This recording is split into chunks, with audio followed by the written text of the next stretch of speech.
So capital gain में हमने कल सेक्शन 45 सबसेक्शन 1 देखा था, which talks about the three primary conditions. पहला है capital assets, second condition is there must be a transfer and during the period. So capital asset has been defined under section 214, which means any kind of property, movable भी हो सकती है और immovable, दोनों भी यहाँ पर हो सकती है कैपिटल असेट के डेफिनेशन में, but which does not include. पहला है स्टॉक इन ट्रेड, ये आपके कैपिटल असेट के डेफिनेशन में कवर नहीं होगा. रीजन भी स्टॉक बेचने से जो भी प्रॉफिट या लॉस होता है कौन से हेड में जाने वाला है, पीजीबीपी में जाएगा. दूसरा है पर्सनल इफेक्ट, शायद गवर्नमेंट पर्सनल चीजों के ऊपर टैक्स नहीं लगाना चाहती थी, इसलिए उन्होंने बोला कि पर्सनल इफेक्ट ये असेट नहीं है.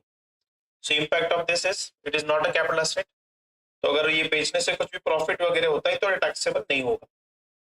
But there are few exceptions to this personal effect, मतलब ये पर्सनल इफेक्ट होने के बाद भी इसको कैपिटल असेट ट्रीट किया जाए. इसमें आता है आपका jewellery, archaeological collection, drawing, painting, sculptures, any work of art.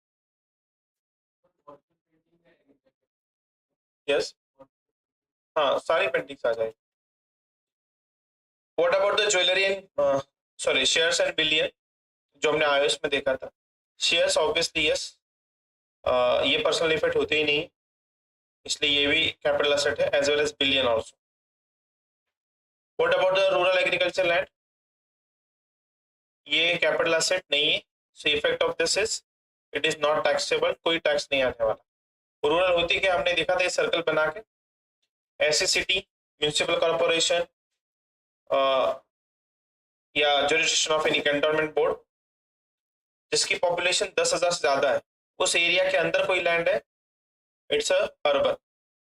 दूसरा सर्कल 10,000 से 1 लाख, इसके अंदर जो होगा वो भी अर्बन, और बाहर कहाँ तक, 2 किलोमीटर तक अर्बन.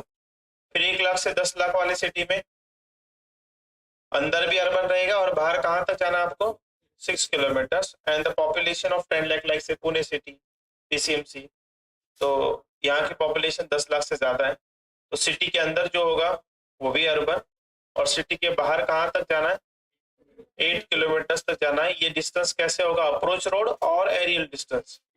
एरियल डिस्टेंस, कई बार अप्रोच रोड काफी दूर होता है, बट हमें एरियल डिस्टेंस के हिसाब से काउंट करना है. तो अगर ये विद इन 8 किलोमीटर अगर आपका लैंड आ गया, नॉट अ विलेज, तो आपकी जो लैंड है वो रूरल एग्रीकल्चर लैंड बन जाएगी, and it is not get tax. तो हमने देखा था हमारे पुणे सराउंडिंग एरिया में कौन कौन सी ऐसी लैंड है कि जो outside the ambit of 8 kilometre बनती है.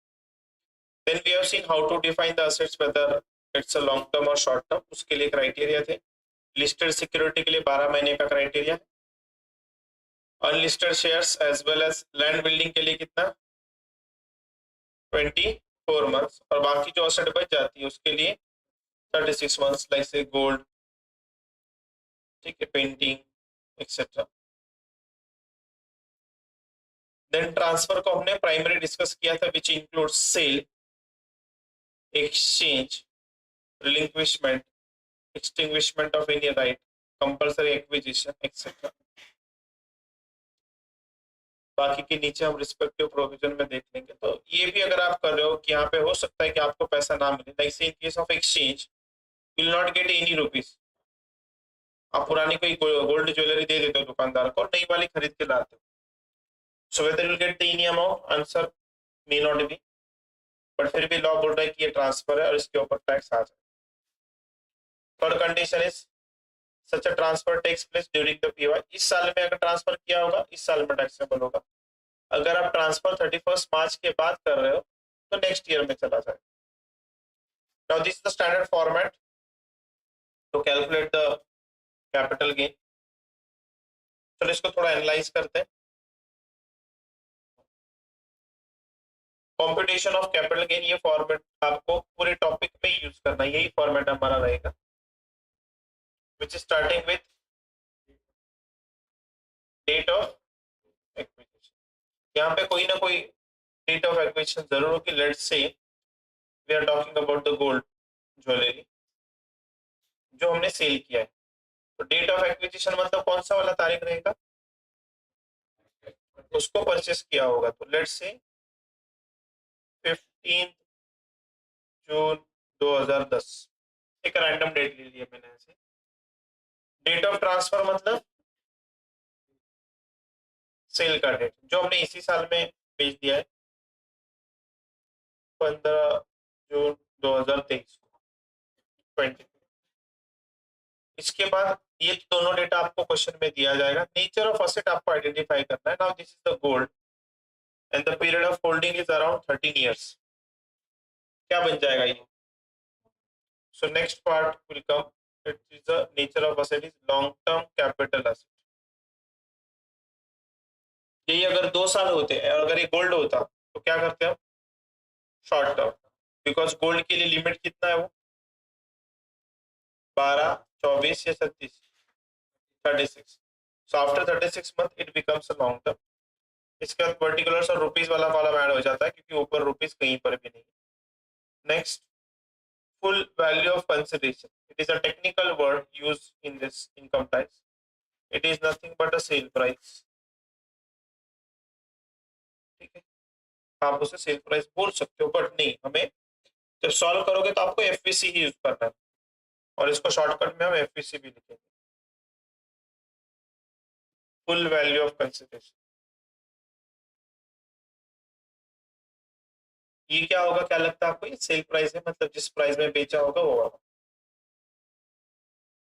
So let's say this gold jewelry has been sold during the year 4,50,000, random figures ले लेते। लेस है अगला, एक्सपेंस ऑन ट्रांसफर, मतलब ये क्या होगा? आपको ये ज्वेलरी बेचने के लिए कुछ खर्चा हुआ है, कुछ होता है खर्चा? बताइए, ज्वेलरी बेचने से लेकर कुछ खर्चा हो गया? हाँ, क्या होता है?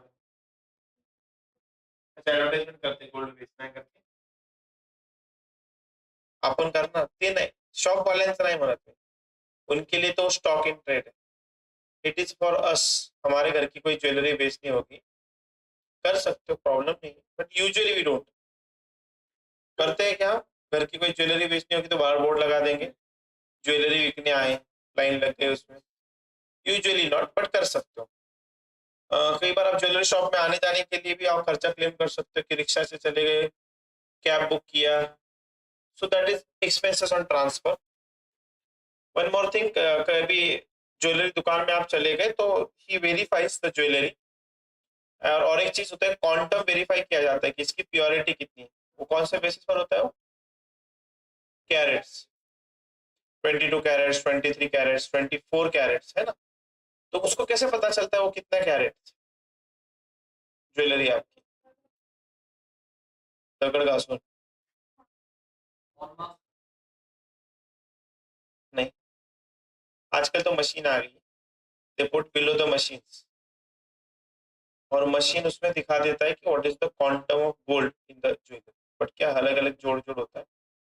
तो हो सकता है आपको मशीन में वो बोलेगा नहीं हमारे यहाँ पे मशीन नहीं, बाजू में एक जगह पर मशीन है, आप उसका कैरेट का सर्टिफिकेट लेके आइए। सो ही में charge 100, 200, 300।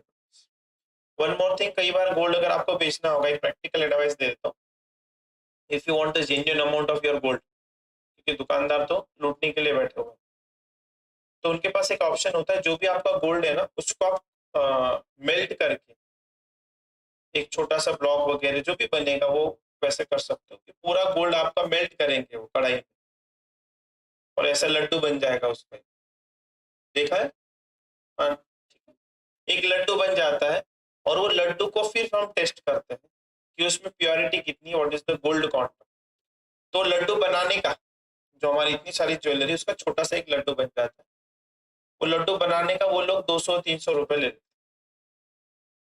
That is also what, कि हमें वो लड्डू बेचना था, लड्डू बनाने के लिए जो खर्चा हो गया, that is you can say expense on transfer. तो मान लो यहाँ पे हमारा थोड़ा बहुत खर्चा हो गया, let's I am taking the 500 figure randomly, 500 रुपये बहुत ज्यादा खर्चा नहीं हुआ यहाँ पे। सो what is the net consideration, मतलब बेचने पर जो भी आपको पैसा मिला उसमें से खर्चा कितना हो गया, वो माइनस करने के बाद आपकी आएगी 4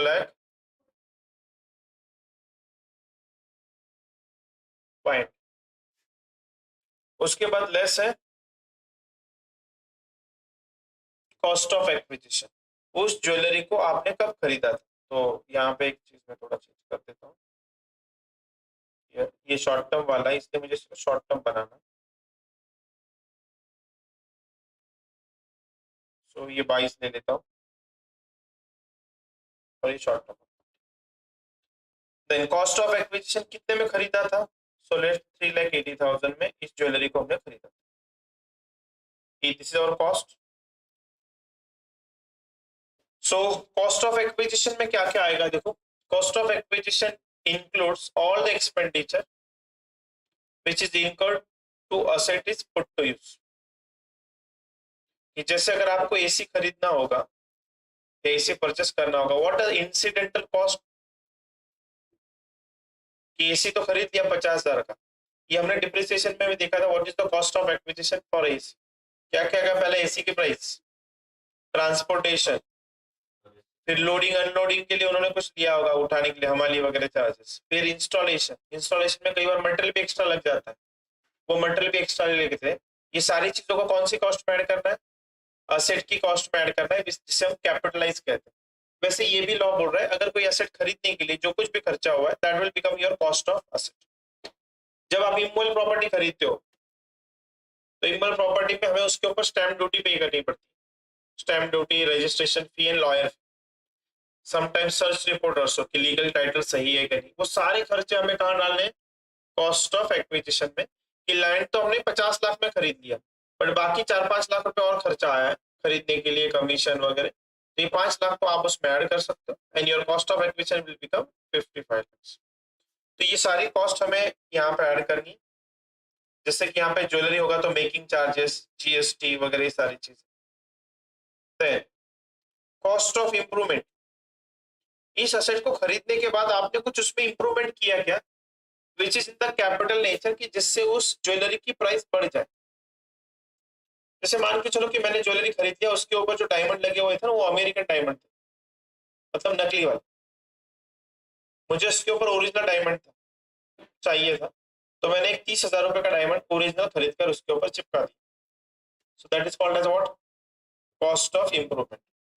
तो मान लो ये 30,000 है मेरा, और इसके बाद निकल के आएगा आपका शॉर्ट टर्म कैपिटल गेन। जैसे इस केस में कितना आ रहा है,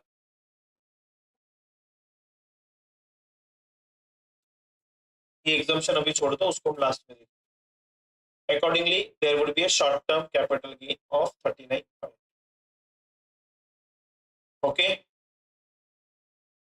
अब यही टेबल नीचे वाले टेबल से के साथ कंपेयर करो और बताओ कहाँ फर्क आ रहा है। एग्जाम्पशन छोड़ देना, फर्क कहाँ है। यहाँ पर आपको एक वर्ड मिलेगा,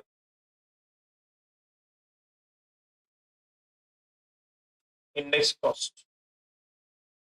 देखते हैं क्या फर्क पड़ता है यहाँ पर। ये होता क्या है, देखो ये एक्विजिशन ठीक है, डेट ऑफ ट्रांसफर यहाँ पे आएगा long term capital asset, FBC वही है, एक्सपेंस ऑन ट्रांसफर नेट। हाँ, व्हाट इज इंडेक्स कॉस्ट, हाँ श्रेयस।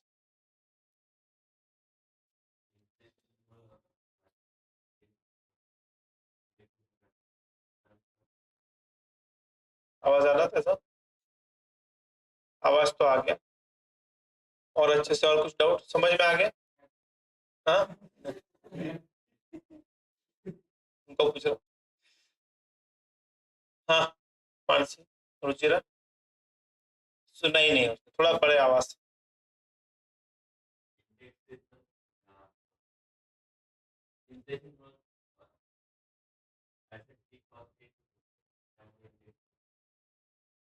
इन्फ्लेशन समझते हो क्या होता है वो,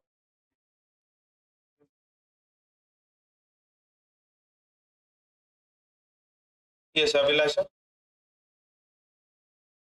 इसी चीज को थोड़ा घुमा फिरा के बताइए।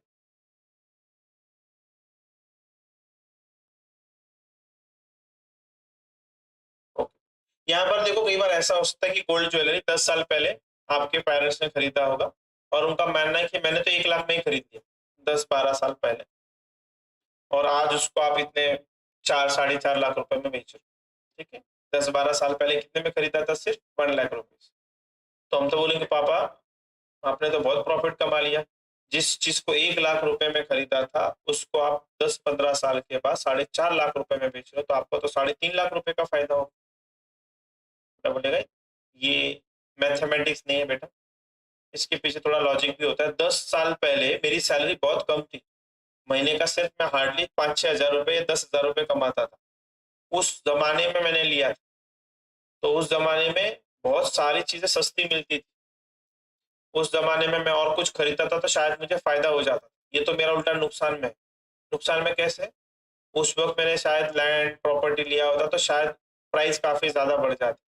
तो मैं तो ऐसा लॉजिकली सोच रहा हूँ कि मेरा नुकसान हुआ। क्यों? इन्फ्लेशन इतनी महंगाई आज के डेट में बढ़ गई है, तो जो उस वक्त 1 लाख रुपए में आता था वो आज 4.5 या नहीं 10 लाख में भी नहीं आता। ऐसी थोड़ी बहुत चीजें, नॉट ऑल द थिंग्स। तो इसलिए लॉ ने भी क्या बोला, ठीक है 10-15 साल पहले आपने जो खरीदा होगा उस वक्त की प्राइस को आज के प्राइस के साथ कंपेयर नहीं कर सकते। जैसे कोई फ्लैट खरीदा है जिसने 10 लाख में और आज वो 30 लाख में बेच रहा है, बोले सर प्रॉफिट ही प्रॉफिट है 20 लाख का। नहीं, लेकिन ये फ्लैट बेच के मैं कोई नया खरीदने जाता हूँ तो वो भी तो महंगा है, उसका बेनिफिट आप कहाँ दे रहे हो मुझे? तो यहाँ पर लॉ ने एक इंडेक्सेशन बेनिफिट अलाउ कर दिया। ये टेबल पे पहले आते हैं, यहाँ पे आपको समझ में आएगा। ये कॉस्ट इन्फ्लेशन इंडेक्स ये हर साल सेंट्रल गवर्नमेंट अनाउंस करता है, हर साल कि इस साल का क्या होगा। There is some statistical data, कितनी महंगाई बढ़ गई उस हिसाब से ये अनाउंस किया जाता है, CII कॉस्ट इन्फ्लेशन इंडेक्स। इस टेबल के अनुसार जिस प्रोडक्ट की प्राइस 2001-2 में 100 रुपीज, उसकी प्राइस इन्फ्लेशन की वजह से आज कितनी होनी चाहिए? 340। मतलब 100 रुपए की चीज 348 में बेचोगे तो आज के डेट में तो उसमें कोई कैपिटल गेन नहीं आएगा। लेकिन उससे ज्यादा प्राइस में बेचा होगा, इसका मतलब है इन्फ्लेशन का हमने इफेक्ट दे भी दिया, फिर भी आपने ज्यादा प्राइस में बेचा। Now there is a somewhere capital gain. ऐसे आपको हर साल के CII दिए गए। अब मैं इस जगह पर आता हूं वापस। जैसे यहाँ पर हमने एक वही डेट लेता हूँ 15 जून दिया था 10 और 15 जून 24। यहाँ पे हमने कितना लिया था? Same I take it 4,50,000 ₹500 4 lakh. हाँ, अब कॉस्ट हमारी एक्चुअल में कितनी थी? 1 लाख मैंने बोला। बट ये कौन से साल में? 2000। और हमने बेचा कौन से साल में?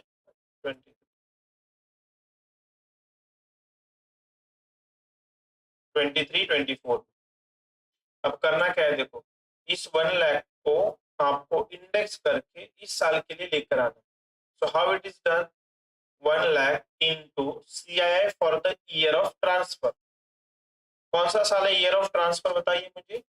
23-24। What is the CII for the year? 348। तो मैं मल्टीप्लाई करूंगा 348 से, divided by CII for the year of acquisition. कौन से साल में खरीदा था आपने इसे? 15 जून 2010। मतलब ये कौन से फाइनेंशियल ईयर में जा रहा है? 10-11। 10-11 का CII कितना है? 167। तो करो इसको index 1 lakh into 348 divided by 167, 2 lakh 380। मान लो इंप्रूवमेंट कुछ भी नहीं है, so this will be your long term capital gain. कितना आ रहा? 2 लाख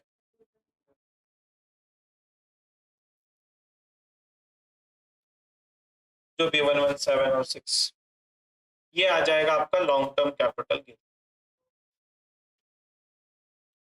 यही चीज को हमने अगर 2001-2 में खरीदा होता इसी गोल्ड को तो क्या चेंज हो जाता है यहाँ पर?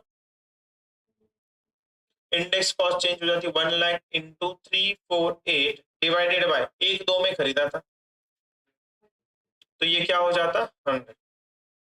सो इस चीज को कहा था, देखो अगर आपने स्ट्रेट अवे 1 लाख लिया होता बिना इंडेक्सेशन के तो कितना कैपिटल गेन आता आपका, शॉर्ट टर्म के जैसे यहाँ पर किया होता, there is no indexation benefit, तो कॉस्ट ऑफ एक्विजिशन कितनी आती है आपकी, हाँ कॉस्ट 1 लाख और कैपिटल गेन 349,500। तो जो इंडेक्सेशन दिया है this is the benefit to the assessee, जिसके वजह से हमारा कैपिटल गेन कम हो रहा है और हमारा टैक्स भी क्या हो जाएगा, कम हो जाएगा। ठीक है, नाउ योर डाउट्स।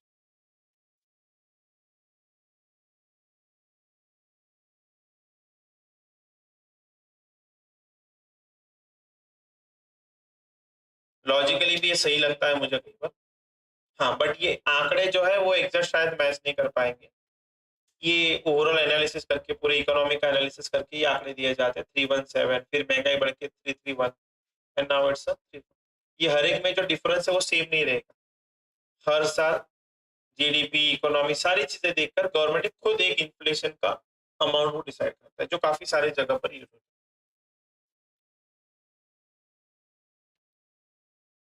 हाँ तो इसका देखो फॉर्मूला आपको यहाँ मिलेगा,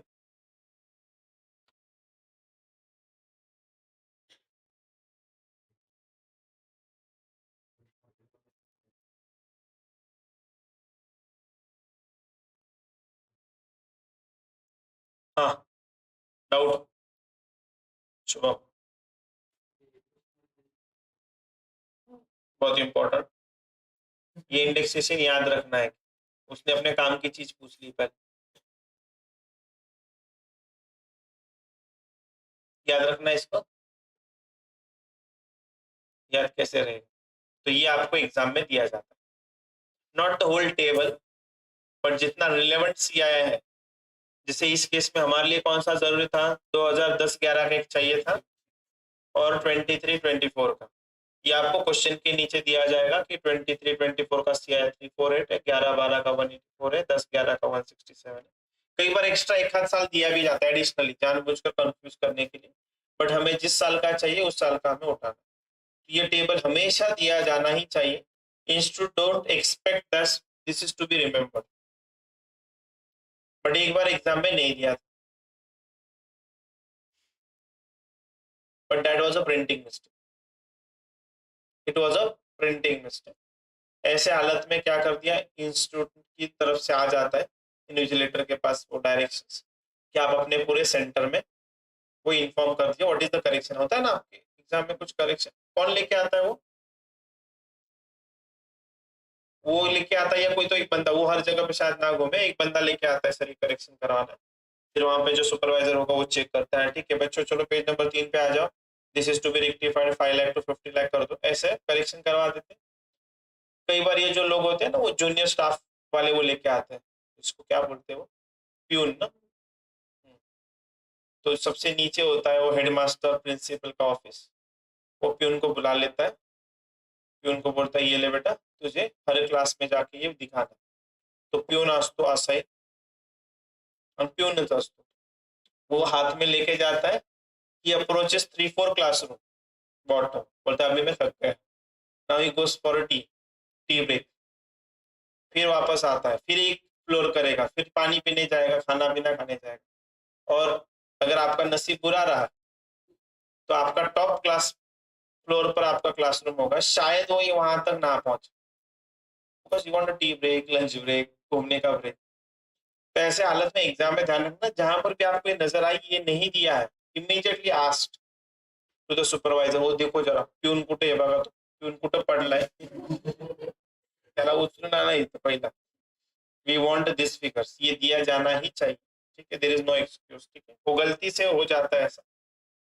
जैसे हमारे वो नोट्स पीछे जो प्रॉब्लम है उसमें नहीं, क्योंकि मैंने वो डिलीट करके रखा हुआ है, बट वैसे किसी ने कॉपी पेस्ट कर लिया एज इट इज, तो उसमें वो सी आया नहीं मिलेगा, बट हमारे लिए अच्छा है कि चलो ये आपको रेडीमेड दिया जाएगा।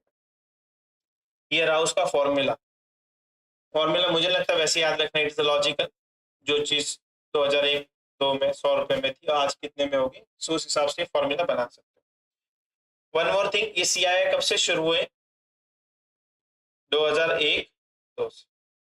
But let's say your property is older than this, किसी का घर है जिस घर में आप रहते हो वो 2001-2 से पुराना,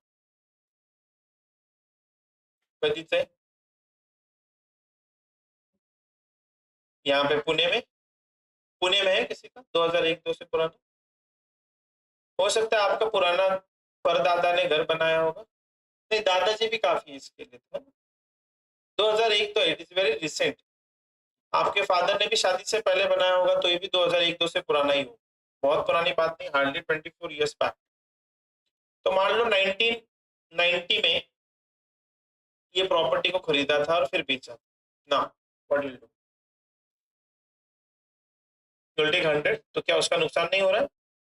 don't you ask sir why you have started with 2001-2, मैंने तो 1990 में खरीदा था, तो आपको उस वक्त से स्टार्ट करना चाहिए था, मेरा थोड़ा बेनिफिट खत्म हो गया या कम हो गया, क्योंकि अगर इसको मैं ऐसे अंदाजे से बोल दूं सर ये अगर 1990 में शुरू हो जाता तो शायद यहाँ पे कुछ तो 20-30 रुपए का आंकड़ा रहता, तो उतना ही बेनिफिट मुझे ज्यादा मिल जाता और मेरी कॉस्ट बढ़ जाती, कॉस्ट बढ़ गई तो कैपिटल गेन कम, कैपिटल गेन कम तो टैक्स भी कम, तो मैं तो गवर्नमेंट से डिमांड करूंगा नहीं नहीं 1990 से शुरू करो। फिर आपको और कोई दोस्त 80 में खरीदा है, he will also inform sir मेरे लिए 80 से चालू करो, तो ये पॉसिबल नहीं हो पाएगा, ये पहले होता था, इट वाज स्टार्टेड फ्रॉम 1981, 3-4 साल पहले यही टेबल 1981 से शुरू होता था, बट अमेंडमेंट के बाद अभी उन्होंने चेंज कर दिया। अब यहाँ पर रूल ऐसा है, if any property has been acquired prior to 1 April 2001, ये डेट आपको याद रखनी पड़ेगी क्योंकि शुरुआती होती है 2001 से।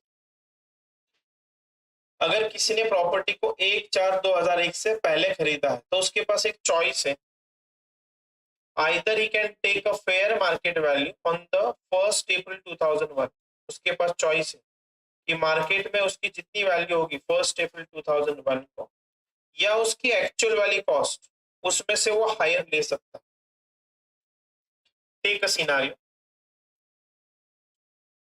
जैसे यहाँ पर किसी प्लॉट की वैल्यू है 50,000, कौन से ईयर में, 2001-2 में, और इस चीज को यहाँ पर उसने 9 लाख में बेच दिया,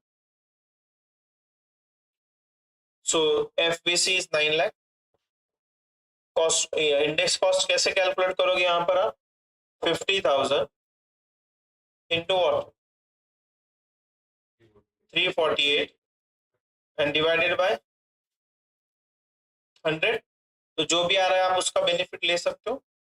बट किसी ने 1990 में किसी चीज को खरीदा था तो पता यही प्रोडक्ट था, सस्ते में मिला होगा, 10 साल पहले मतलब ये मान के चलते 15,000 में मिला था, कौन से साल में, 1990। अब अगर हम स्ट्रेट अवे 15,000 का इंडेक्सेशन निकालने जाएंगे तो उसका नुकसान हो जाएगा, वो बोलेगा ये जो गैप था उसका बेनिफिट मुझे नहीं मिला, तो लॉ ने यहाँ पर एक क्या चॉइस दिया हमें,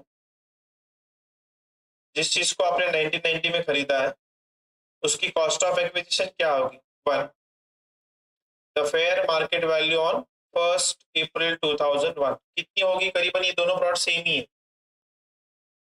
तो इस 15,000 वाले की क्या होगी मार्केट वैल्यू 50,000 या उसकी cost 15,000, which ever is higher, usually max to max cases में fair market value as on 1 April 2001 higher होती, 99.99% केसेस, बहुत रेयरली ऐसा होगा कि कम हो जाएगी किसी चीज की प्राइस।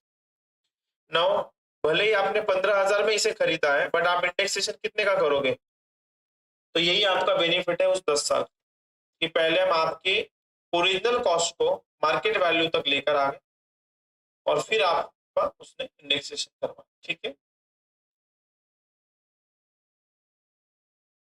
ये हो गया इंडेक्सेशन। नाउ और एक चीज का इंडेक्सेशन यहाँ पे आपको मिलेगा,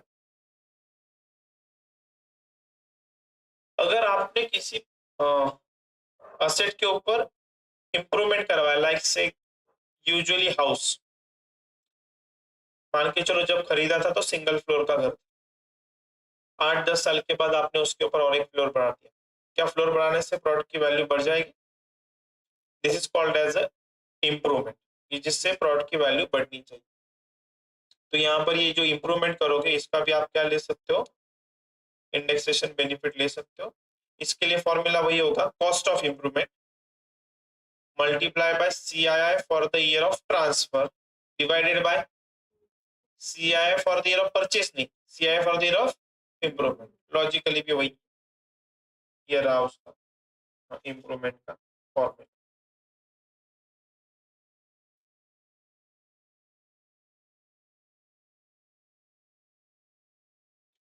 सो प्राइमरी कैलकुलेशंस ऐसे ही किए जाते हैं। चलो विल चेक आउट। चलो पहला सम ले लेते हैं।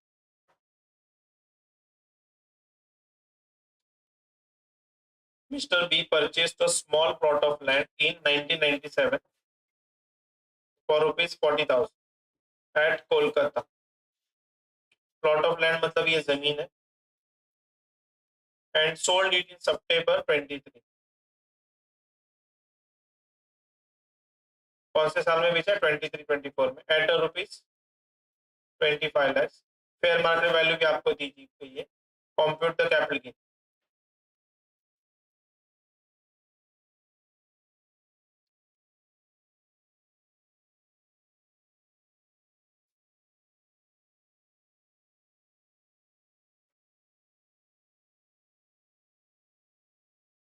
अच्छा कुछ कैलकुलेट कर रहे हो आप? Calculating capital gain. कॉस्ट कौन सा लोगे? बताइए कैपिटल गेन कितना है अगर आपने कैलकुलेट किया है ये तो। What is the capital gain? Long term capital gain. हम इसको प्रेजेंट जरूर करेंगे। Yes, how much? 22 लाख।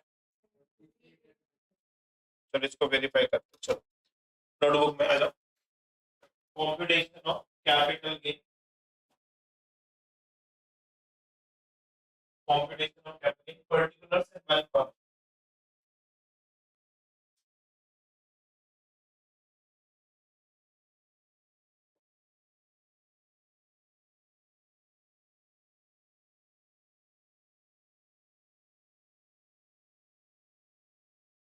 वो जो फॉर्मेट था उसे हम कंटिन्यू करेंगे।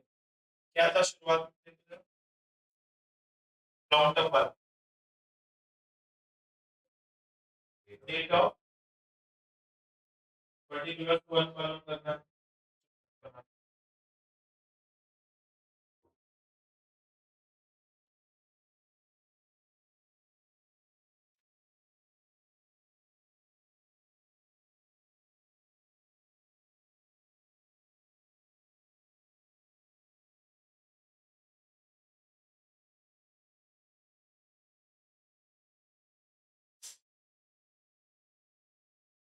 फर्स्ट डेट ऑफ एक्विजिशन,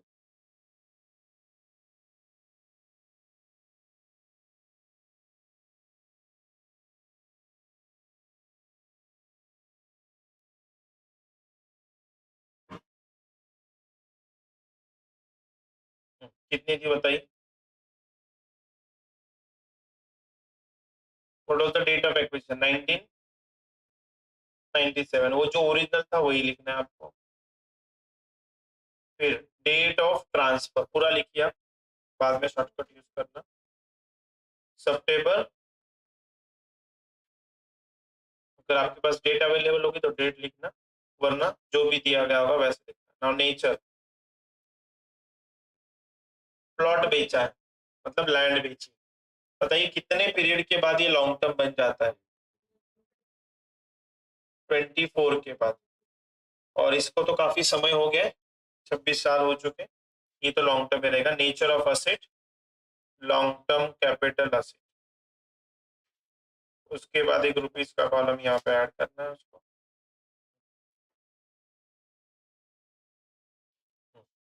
उसके बाद क्या लिखते हैं? Full value of consideration. Sale value नहीं लिखना, आपको FVC ही लिखना है। बताइए कितने में बेचा था? 25 लाख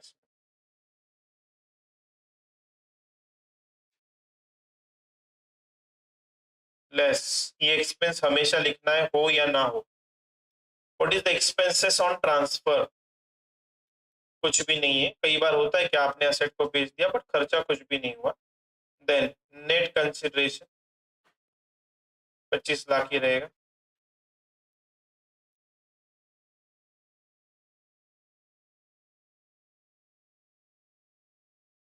लेस आगे index cost of acquisition, right of less index cost of acquisition. उसके नीचे आपको फॉर्मूला भी लिखना है, नोट्स में लिखिए formula, cost of acquisition into CII for the year of transfer divided by CII for the year of acquisition, पूरा लिखिए।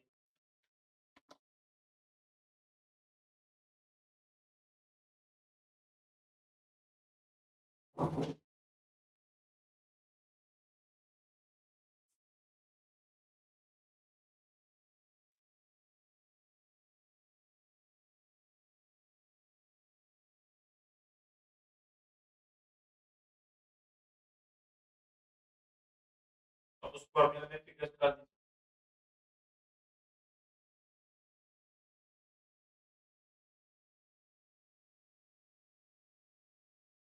और यहाँ पर कॉस्ट ऑफ एक्विजिशन लेते समय हमें ओरिजिनल कॉस्ट नहीं लेना, मार्केट वैल्यू है, उसके लिए नीचे नोट लिखेंगे।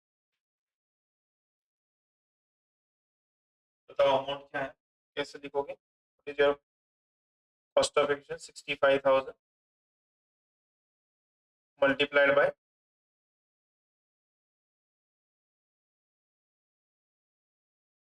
देखो 2001 का या उससे पहले कभी का भी होगा तो 100 आएगा। हाँ इस अमाउंट 226, इंप्रूवमेंट नहीं होगा तो नहीं लिखना है आपको।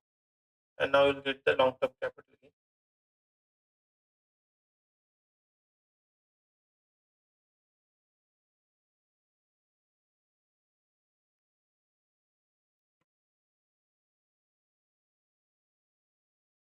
हो गया। Now write down the note. If the capital asset is acquired, if the capital asset is acquired prior to 1st April 2001, then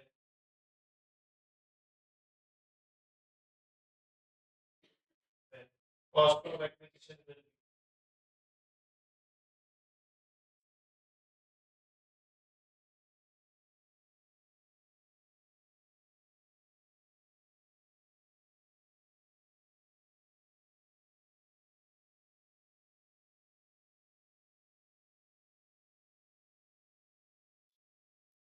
A.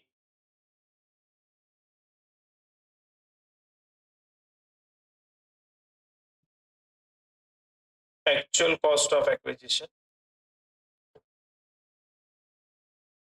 actual cost of acquisition, or B,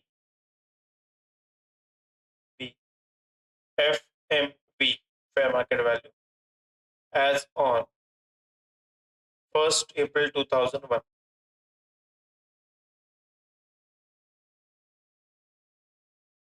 Next line, whichever is higher.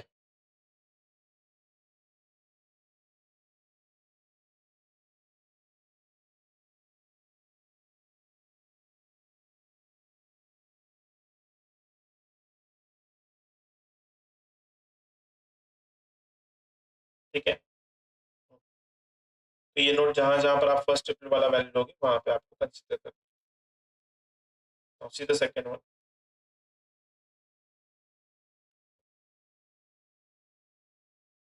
Mr. Abhishek purchased the house property at Pune in December 23 at rupees 58,000. He sold the property on 1st January 24 for rupees 115,50,000. Compute the amount of capital gain for the PY 23.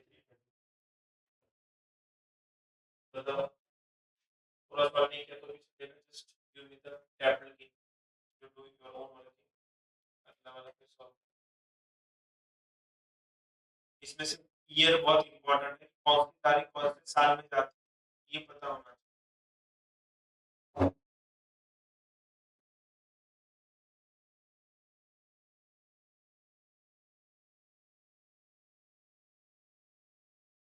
Rough working कर लेना ताकि वो सही आ जाए।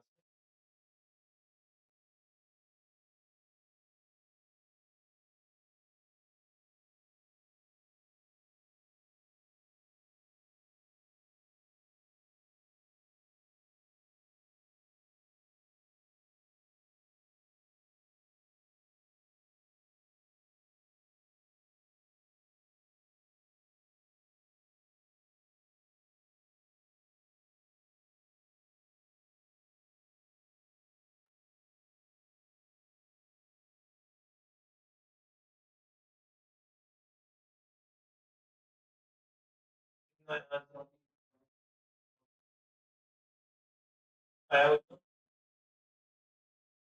Shravani, here was important. So we'll first calculate the index cost of acquisition. वो मैं यही निकाल देता हूँ, छोटा सा समय इसलिए।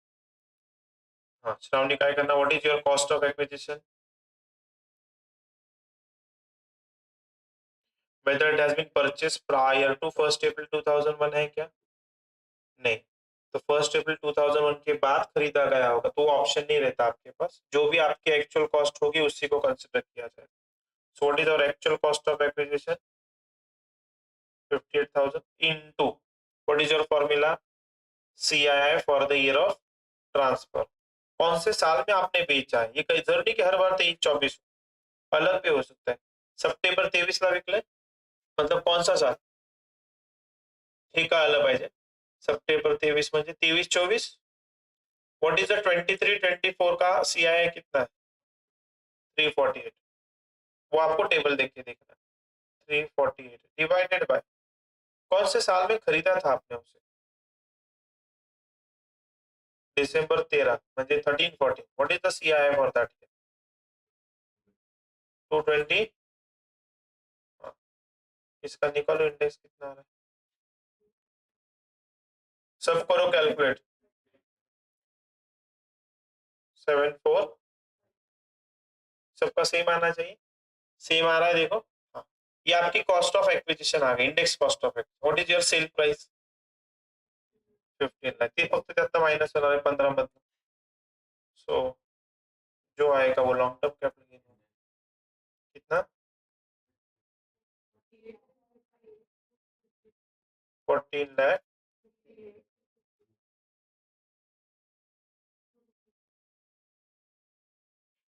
अच्छा 15,50,000, सॉरी ऐसे कैसे आ गया, इट्स 15,50,000।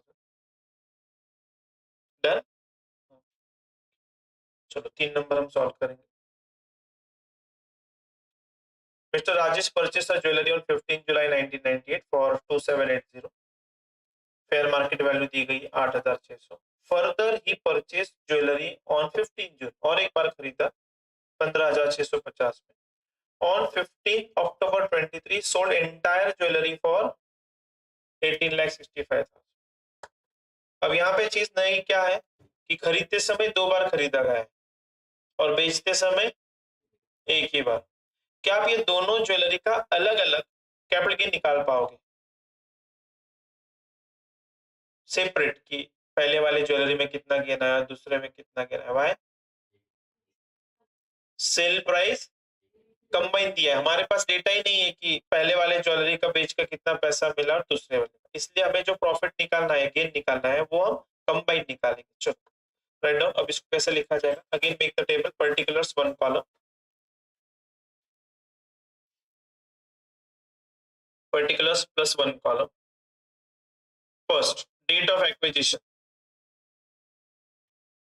अब यहाँ पर दोनों डेट लिखनी है आपको, दो अलग अलग जो ज्वेलरी परचेस की है। So first date of acquisition is 15th July 1998 and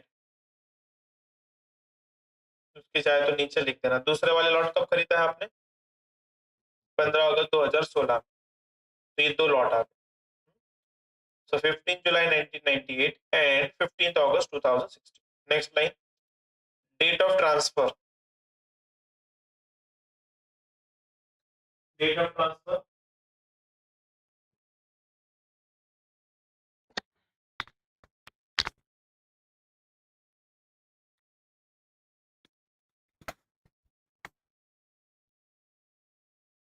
15 October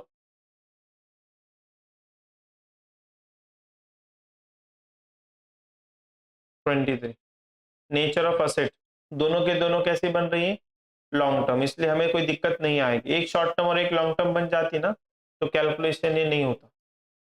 so nature of asset for the both the jewellery is long term. उसके बाद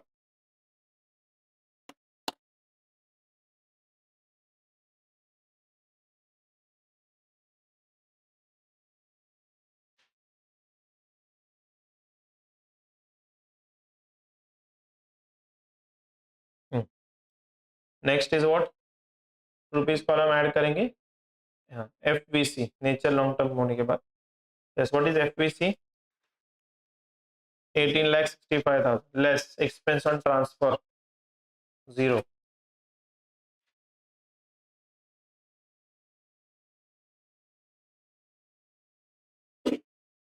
नेट कंसिडरेशन सेम ही रहेगा।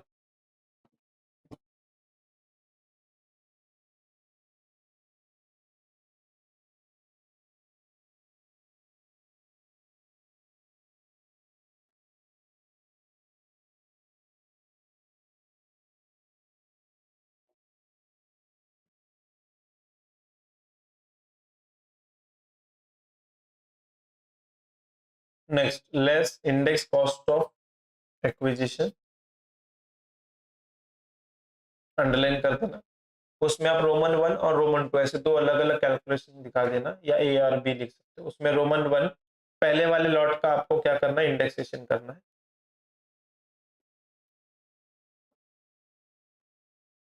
So first lot has been purchased prior to 1st April 2001.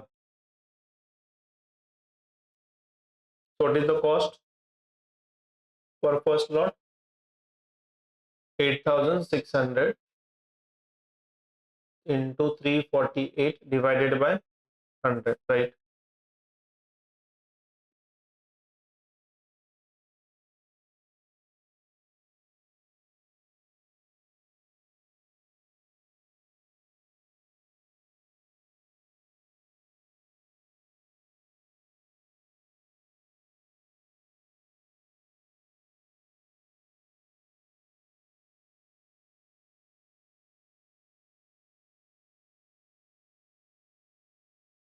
फिर Roman 2 दूसरे वाले lot का भी निकालिए।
Okay,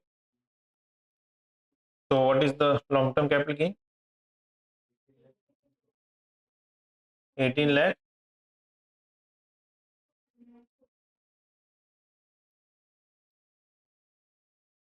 मतलब बहुत ही कम इंडेक्स आ गया यहाँ पे, ठीक है। सो 18,65,000 में आपने इंटायर ज्वेलरी को बेच दिया, दो लॉट में जो खरीदा था, but capital gain is long term capital gain 18,14,000। So now this is a long term capital gain. अगर आप बेसिक वाला टॉपिक रेफर करोगे, what is the tax rate on this long term capital gain?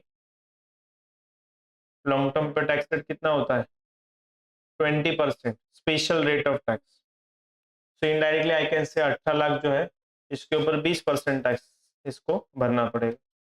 तो करीबन 3,60,000 के, हाँ 360 तक इसमें जाएगा। इन द रिसेंट बजट यहाँ पे थोड़े बहुत चेंजेस हुए, बट ये जो हम कर रहे हैं ये तो अप्लीकेबल है ही।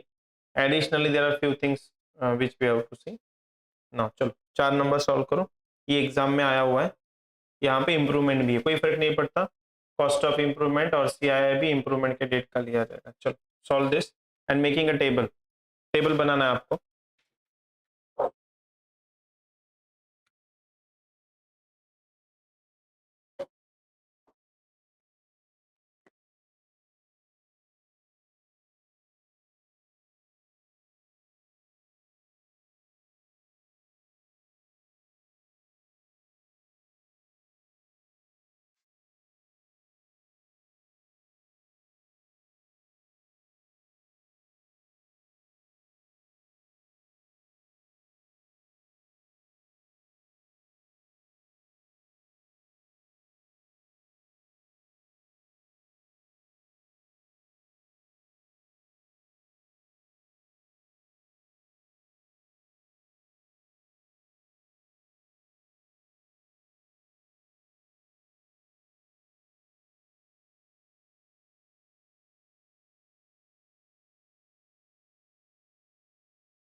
हो गया, कितना आया कैपिटल गेन?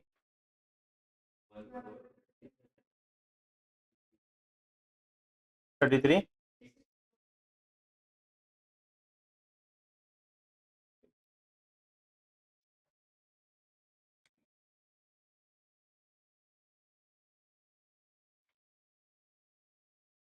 एक बार फिर भी वेरीफाई कर लेते हैं। What is FBC? 150।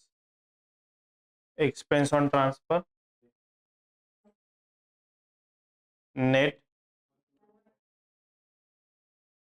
उसके बाद इंडेक्स कॉस्ट ऑफ एक्विजिशन आपने किया होगा, जिसमें 15 अगस्त 2008 को 40,000 में खरीदा था। इसको इंडेक्स करके कितना आया? 10। ठीक है, ये आपका index cost of acquisition. Index cost of improvement के लिए आपने 16-17 में 1.25 लाख रुपए खर्च किए, उसका कितना है improvement?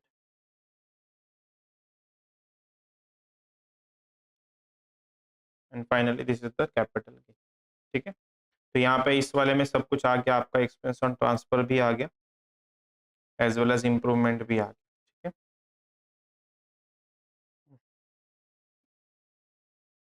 Now cost of acquisition has been defined already, वैसे तो मैंने सब डिस्कस कर दिया, that to acquire the asset any expenditure incurred, कि जब तक वो पुट टू यूज नहीं हो जाती या इंस्टॉलेशन नहीं हो जाता तब तक की जितनी भी कॉस्ट होगी हम उसमें ऐड करते हैं। फॉर द इंटरेस्ट, अगर आपको याद आ रहा होगा, इंटरेस्ट के बारे में क्लॉज क्या है? That interest incurred up to the asset is ready to use और पुट टू यूज, तब तक का इंटरेस्ट हम क्या करते हैं? कैपिटलाइज करते हैं। एक बार असेट रेडी हो गई उसके बाद जो इंटरेस्ट जाएगा उसको एज अ रेवेन्यू ट्रीट किया जाता है। ठीक है, यहाँ पर एक नीचे क्लॉज दिया गया है, अगर किसी ने किसी प्रॉपर्टी को खरीदते समय, अगर आपको याद आ रहा होगा house property, so let's say I have purchase the shop और उसके ऊपर लोन लिया है और अभी शॉप का काम चालू है, तो शॉप होने तक का जो इंटरेस्ट है, एक तरफ हमें बोला जाता है कि आप इसे कैपिटलाइज कर सकते हो, राइट? लेकिन अगर आप हाउस प्रॉपर्टी की डेफिनेशन देखोगे, it is asset for us obviously, तो वहां पे इस वाले इंटरेस्ट को क्या कहा जाता है? लोन लेने से लेकर जब तक शॉप रेडी नहीं हो जाता, प्रायर पीरियड, उस प्रायर पीरियड के इंटरेस्ट को हम सेक्शन 24B में ऑलरेडी क्लेम कर लेते हैं। मतलब उस इंटरेस्ट को आपने ऑलरेडी एक जगह पे बेनिफिट ले लिया है और दूसरी तरफ से आप बोल रहे हो उस इंटरेस्ट को हम कैपिटलाइज भी करेंगे, तो इनडायरेक्टली कैपिटल गेन में वो माइनस भी हो रहा है। तो यहाँ पर एक अमेंडमेंट आया अभी 2023 में, इतने सालों के बाद उनको ये रियलाइज हो रहा है कि असेसी दोनों भी जगह पर बेनिफिट ले रहा है, यहाँ पर प्रायर पीरियड इंटरेस्ट का रिडक्शन ले रहा है और ऊपर से पीजीबीपी में लिखा है कि असेट पुट टू यूज होने तक का जो इंटरेस्ट वो कैपिटलाइज भी कर रहा है, तो दोनों जगह पर यहाँ पर वो बेनिफिट ले रहा है। तो उन्होंने यहाँ पर क्लियर कर दिया कि अगर आपने ऑलरेडी 24B में लिया होगा तो आप कैपिटलाइज मत करो अभी, या ऑलरेडी कैपिटलाइज किया होगा तो 24B में डिडक्शन मत लेना, but this is financial year या PY 23-24 के बाद ये अमेंडमेंट हुई, उससे पहले वालों के लिए नहीं। ठीक है, वन मोर अमेंडमेंट वो 2020 मोदी गवर्नमेंट ने लाया था। In my view this is a very wrong amendment. तो यहां पर उन्होंने बोला इन केस ऑफ लैंड और बिल्डिंग, सिर्फ ये क्लॉज अप्लीकेबल है, कि काफी लोगों को ये अमेंडमेंट भी पता नहीं जिसका बहुत बड़ा इंपैक्ट है। तो अगर किसी लैंड बिल्डिंग घर को आपने 1 अप्रैल 2001 से पहले खरीदा होगा, 2001 से पहले, तो क्या होती है cost of acquisition? Fair market value और एक्चुअल कॉस्ट जितना भी उसने खर्चा किया होगा उसमें से हायर। तो होता क्या था देखो, जैसे कि अभी market value A, let's say actual cost, जैसे आपने दादाजी ने घर बनाया होगा और आप अभी वो बेच के कुछ नया खरीद रहे हो, तो लेट्स से एक्चुअल कॉस्ट उस वक्त दादाजी ने जमीन लेकर घर बना के सब कुछ 8 लाख में किया था इन द ईयर ऑफ 1990। तो हम इसके लिए एक ऑप्शनल कौन सा देखते हैं? फेयर मार्केट वैल्यू, कौन से साल की? 1 की, जो कि मान लो 15 लाख रुपए, इससे ज्यादा ही होगा बट मैंने 15 लाख रुपए ले लिए। तो हमारे रूल के हिसाब से हम कौन सी वाली लेंगे? ये वाली लेनी चाहिए, जो 2020 तक हम ले भी रहे थे रियल लाइफ में। बट 2020 में ये वाला अमेंडमेंट आ गया, बहुत गलत अमेंडमेंट है। उन्होंने बोला कि जो फेयर मार्केट वैल्यू है ना, that shall not exceed stamp duty value. Stamp duty value कौन कैलकुलेट करता है? बाजार भाव मूल्य, state government for calculation of stamp duty.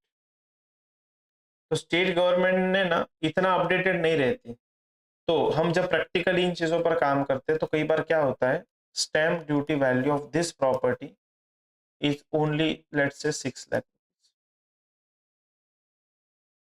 तो एक्चुअल उसका मार्केट वैल्यू 15 लाख रुपए आना चाहिए था, बट कितना आएगा बेनिफिट, अब हम कितना ले सकते हैं, सिर्फ 6 लाख। ये थोड़ा सा गलत हो रहा है 2020 के बाद जिन लोगों ने प्रॉपर्टी को बेच दिया, मेरे हिसाब से ये भी गलत है। रीजन भी, stamp duty value state government हर साल रिव्यू नहीं करता है। मतलब किसी प्रोडक्ट का प्राइस 15 होगा ना, तो उनकी मार्केट वैल्यू मतलब स्टैम्प ड्यूटी वैल्यू बहुत कम होती है, आधे से भी कम होती है।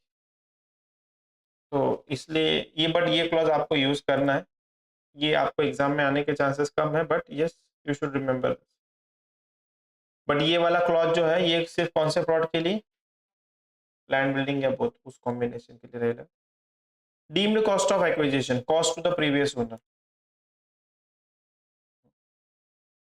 इसमें से हम सिर्फ देखते हैं गिफ्ट, विल और inheritance. Cost to the previous owner मतलब क्या होगा, लेट्स से अभिलाषा ने करंट ईयर में एक फ्लैट को बेच दिया,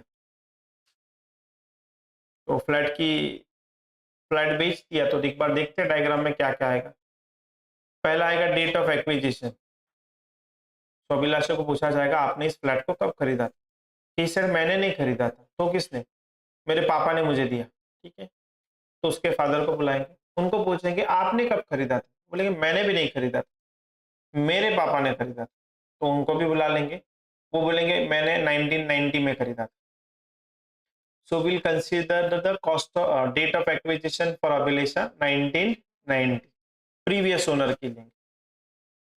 उसके बाद date of transfer current year, nature long term, FBC वो भी मिल जाएगा, कितने प्राइस में बेचा है, एक्सपेंस आ जाएंगे। What is the cost of acquisition to Abhilasha, real terms में देखा जाए तो अभिलाषा के लिए कॉस्ट कितनी थी, 0, क्योंकि उसे कैसे मिला है, by gift, may be through the will या इनहेरिटेड प्रॉपर्टी। तो ऐसे केस में हम प्रीवियस ओनर को पूछेंगे, फादर को, आपके लिए कॉस्ट कितना था, वो भी 0। फिर और पीछे जाएंगे, दादाजी को पूछेंगे आपके लिए कॉस्ट कितना था, वो बोलेंगे 4 lakh. So that 4 lakh will become the cost of acquisition to the Abhilasha. तो सारे calculation as if you are the previous owner, ऐसे मान के सारे कैलकुलेशंस किए जाएंगे। अच्छा, और एक चीज, इसके दादा ने इसके पापा को प्रॉपर्टी गिफ्ट किया था, तो क्या उसके ऊपर टैक्स लगा होगा आईआरएस में? जिसको मिला है गिफ्ट वो सोच रहा है कि टैक्स आएगा क्या, क्यों नहीं, क्यों एग्जम्प्ट है, रिलेटेड। अच्छा, इसके फादर ने इसको गिफ्ट कर दिया, ये भी एग्जम्प्ट है, मतलब ये बीच वाले कुछ भी टैक्सेबल नहीं हुई थी। So as if this property has been sold by his grandfather, ऐसे कैलकुलेशन किए जाएंगे।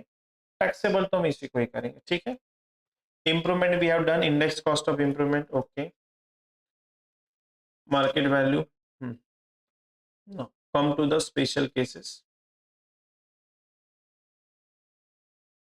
इसका पहला 0 कूपन बॉन्ड छोड़ दो, come to the second point. ये स्पेशल केसेस इसलिए कि इसमें कुछ तो अलग होगा, हमारा जो रेगुलर फॉर्मेट है उसके अलावा कुछ डिफरेंट आ जाएगा, जिसमें पहला है capital gain in case of amount received from an insurer on account of damage or destruction of any capital asset। यहां पर भी गवर्नमेंट कैपिटल गेन लगा रहा है, जैसे हमने इसमें एक वर्ड यूज किया था, कौन सा वर्ड यूज किया था कल ट्रांसफर में, extinguishment of right in an asset. आपके पास कोई असेट थी, उसका राइट चला गया, लाइक से दिस इज द प्रीमाइसेस, कुछ बिल्डिंग है, फैक्ट्री वगैरह, ये जल रही है, तो सुबह तक राख हो जाएगी या 2 दिनों के बाद राख हो जाएगी, तो आपकी बिल्डिंग कहाँ चलेगी, आपका राइट्स यहाँ पे खत्म हो गया। So what the loss is, बेटा ये बिल्डिंग जल रही है, वेदर इट वाज असेट और स्टॉक, वो वहां पे मैन्युफैक्चर करता था, अच्छा वो asset, whether there is extinguishment of right in an asset, circle तक तो रहेगी ही नहीं। भी बहुत रो रहा है ओनर है मान लो पकड़, ठीक है, सारे लोग जमा है पानी वगैरह डाल रहे हैं बट बुझ नहीं रही है, एक्सप्लोसिव वगैरह जो भी अंदर होंगे। फिर ये सब कुछ हो रहा है, वो बेचारा रो रहा है, तब तक इनकम टैक्स डिपार्टमेंट पहुंच जाएगी। क्या हो रहा है?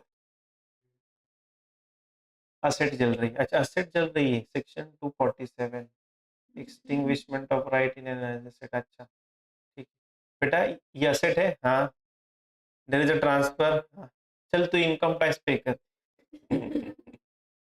वो बेचारा रो रहा है, एसेट जल रही है, और डिपार्टमेंट क्यों पहुंच गया है? Asking for tax. कब लिया था ये? 2 साल पुराना है, 3 साल पुराना है? 8-10 साल हो गए। ठीक है बेटा, फिर लॉन्ग टर्म आएगा, तेरे रेट से 20% ऑफ टैक्स। वो जो असिस्टेंट ने बोलेगा अगर मुझसे तो टैक्स मांगे ना, मैं इसी आग में कूद जाऊंगा। एक तो असेट जल रही है, मेरा नुकसान हो रहा है, और तू इनकम टैक्स मांगने के लिए आ गया।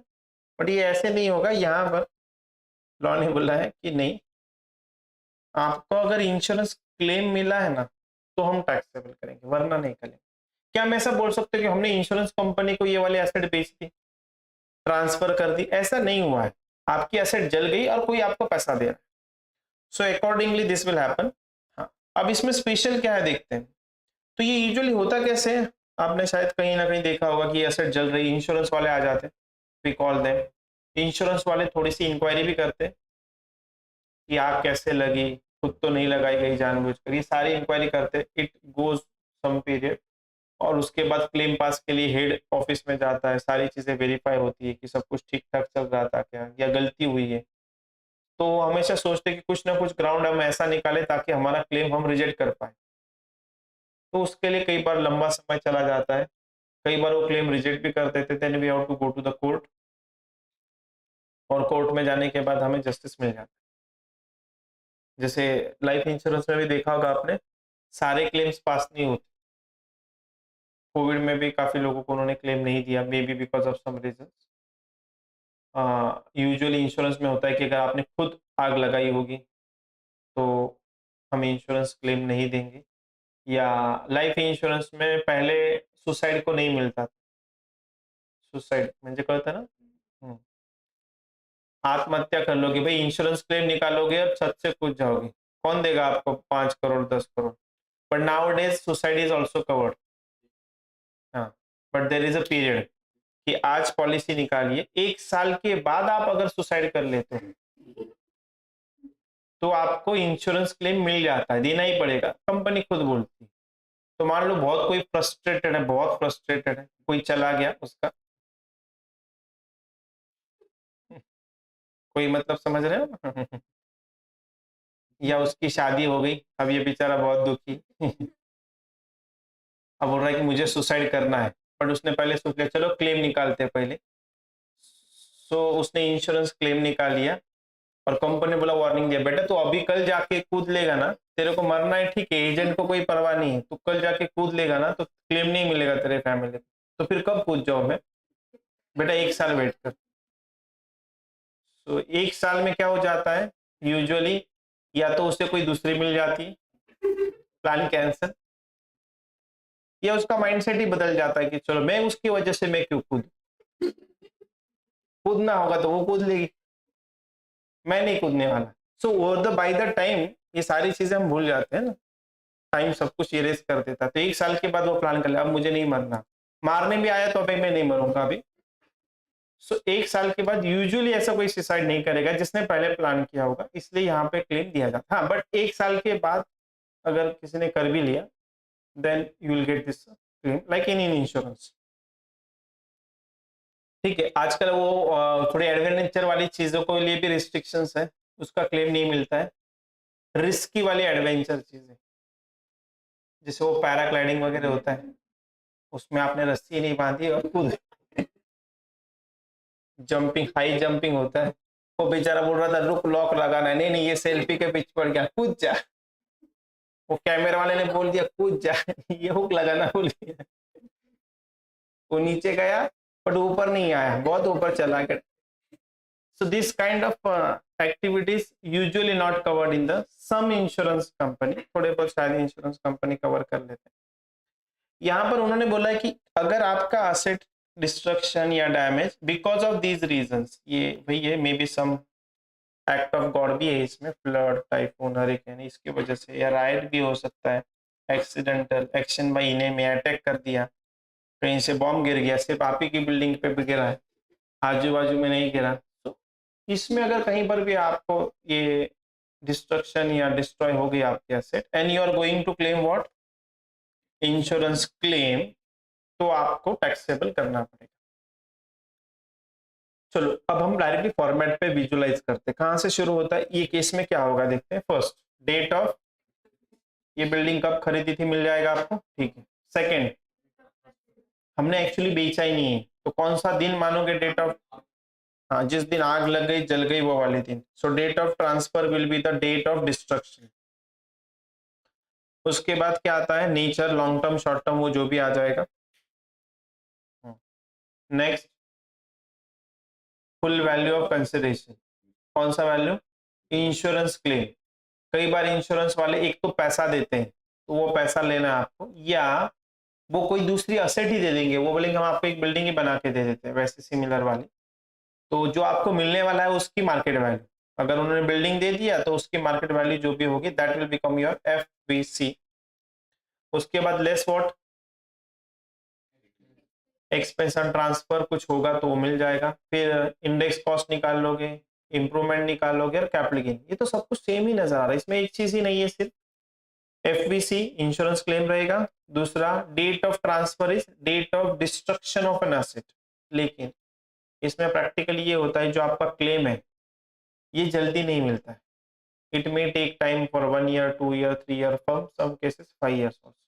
तो यहाँ पर गवर्नमेंट ने हमें एक राहत दी है that this capital gain will be taxable in the year in which the amount is received। तो ये हमारे लिए यहाँ पे ज्यादा इंपॉर्टेंट है।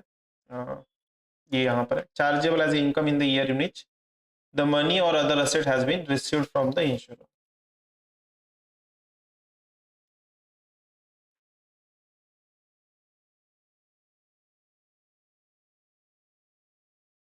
ठीक है, let's see the sum. Ria owns a house property which was purchased by her on 1st May 2000 for rupees 3 lakh. The sale property was destroyed by fire on 3rd April 21। She received a sum of rupees 60 lakh from insurance company during, आपका जल कब गया set, 3 अप्रैल 2021 को, लेकिन claim कब मिला है, 23-24 को, 2 साल शायद लग गए। The fair market value is given 3,50,000। Compute the capital gain. It's, मैंने सब कुछ आपको बता दिया है, देखते हैं आपको याद रहता है कि नहीं। Just do the working and tell me the capital gain. बनाओ table, use the shortcut instead of this, table बनाओ, इट्स मैंडेटरी, भले DOA लिखना, COA लिखो, लेकिन पूरा टेबल बनाओ, यहाँ पर गलती होने के चांसेस बहुत ज्यादा है। आप 2 आंसर निकालने वाले हो यहाँ पर, पहले से बता के रखो।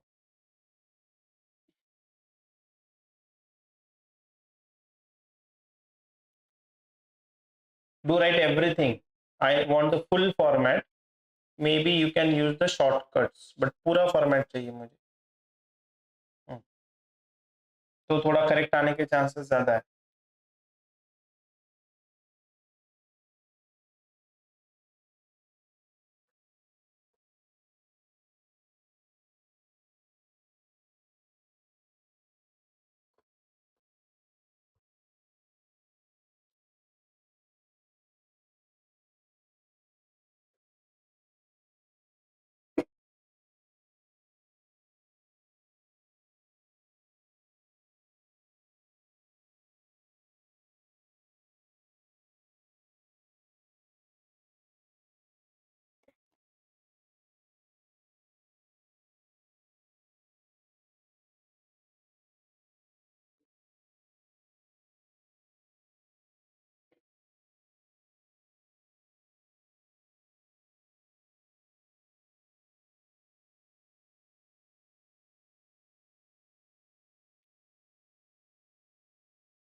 हो गया?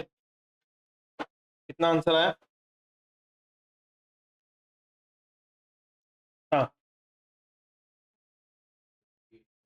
47 लाख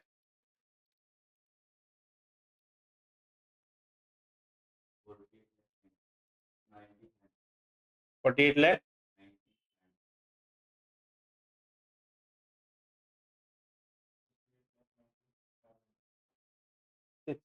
और कोई थर्ड आंसर?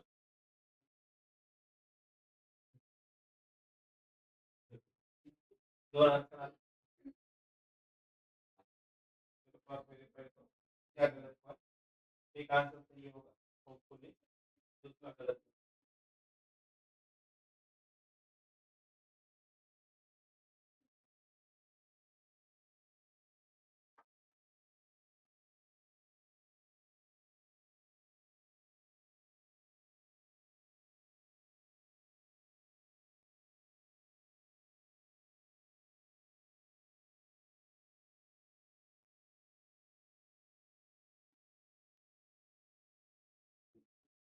ओके, देखते हैं इसमें से कुछ करेक्ट है क्या।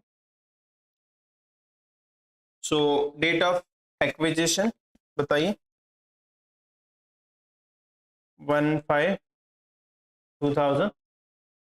डेट ऑफ ट्रांसफर, डेट नहीं है हमारे पास एग्जैक्टली है क्या? हाँ, 3 अप्रैल 2021। नेचर लॉन्ग टर्म, एफबीसी ठीक है। एक्सपेंस कुछ भी नहीं है। Less index cost of acquisition, चलो ध्यान दो यहाँ पर गलती कहाँ पर की आपने। Less cost of acquisition, index cost of acquisition में आपको फॉर्मूला क्या लिखना है? What is the formula? Cost of acquisition into CII for the year of transfer divided by CII for the year of acquisition. गलती समझ में आई आपको? बताइए क्या।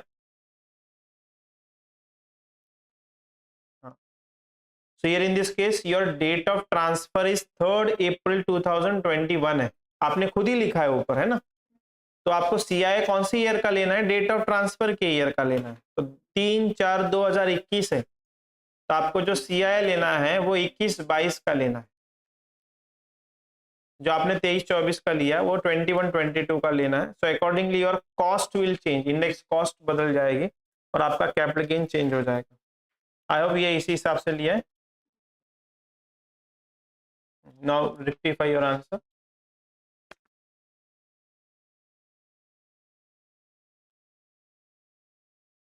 ओके, कितना था वो CII 21-21 का? 317। तो 348 जहां पर लिया 317 लेना था, ठीक है। हाँ, अब ये जो भी कैपिटल गेन आपका निकल कर आया है 48,90,500, ये आपको, ये कैपिटल गेन तो आ गया एक्चुअल हिसाब से, बट ये टैक्सेबल कब करना है? जिस साल में आपको इंश्योरेंस क्लेम मिलेगा उस साल में टैक्सेबल करना है। तो कब मिला आपको इंश्योरेंस क्लेम? 23-24। तो ऊपर जो हेडिंग है टेबल के ऊपर वो लिखिए टैक्सेबल PY। इस टेबल के ऊपर टैक्सेबल PY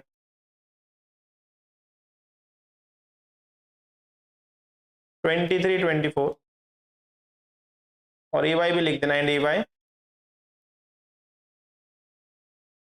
24-25। मतलब देखो इंडेक्सेशन हमने 21-22 तक ही लिया है, पर टैक्सेबल PY 23-24 है। समझ में आई फर्क? कि इस कैलकुलेशन को करके हम सिर्फ रख देंगे साइड में और जब क्लेम मिलेगा तब हम इसे टैक्सेबल करने वाले, ठीक है। So this is first special case is done. इसका जो सेकंड पार्ट है विल टेक लेटर।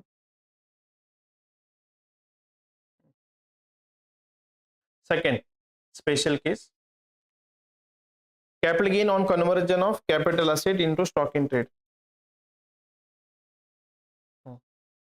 ये वही इंसान है जो कल जिसकी हम बात कर रहे थे। वो बोलेगा मेरा पिक्चर इसमें क्यों डाला है उन्होंने, ठीक है। सो कन्वर्जन ऑफ कैपिटल एसेट, क्या ऐसा हो सकता है कैपिटल एसेट को आप कन्वर्ट कर दो इन स्टॉक इन ट्रेड? हाँ, जैसे लेट से आपके मम्मी के पास बहुत सारी ज्वेलरी इन केजीज, खानदानी है हमारी मम्मी, तो उनके फादर ने 10-15 किलो उस वक्त ज्वेलरी लिया था, आपके फादर ने भी लिया एंड सब्सिक्वेंटली उनके फादर में लेते चले गए, तो आज के डेट में 60-70 किलो ज्वेलरी है। तो 60-70 अगर केजी इतना ज्वेलरी होगा, चल रहा है, तो 60 to 70 केजी अगर इनके पास ऑलरेडी ज्वेलरी है, तो आज के डेट तक ये ज्वेलरी को क्या मानोगे आप, कैपिटल असेट और स्टॉक इन ट्रेड? ज्यादा होने की वजह से तो ये ज्वेलरी उनको शादी में मिली, ठीक है, फ्रीक्वेंटली कई बार आपके फादर ने भी इसको खरीदा होगा, उनके फादर ने भी कई बार on the occasion of Diwali, Dussehra, हर साल 1-1 किलो गोल्ड दे रहे। तो आज तक हमारे लिए ज्वेलरी क्या थी, कैपिटल असेट, क्योंकि उसको हमने कबर्ड में संभाल के रखा था।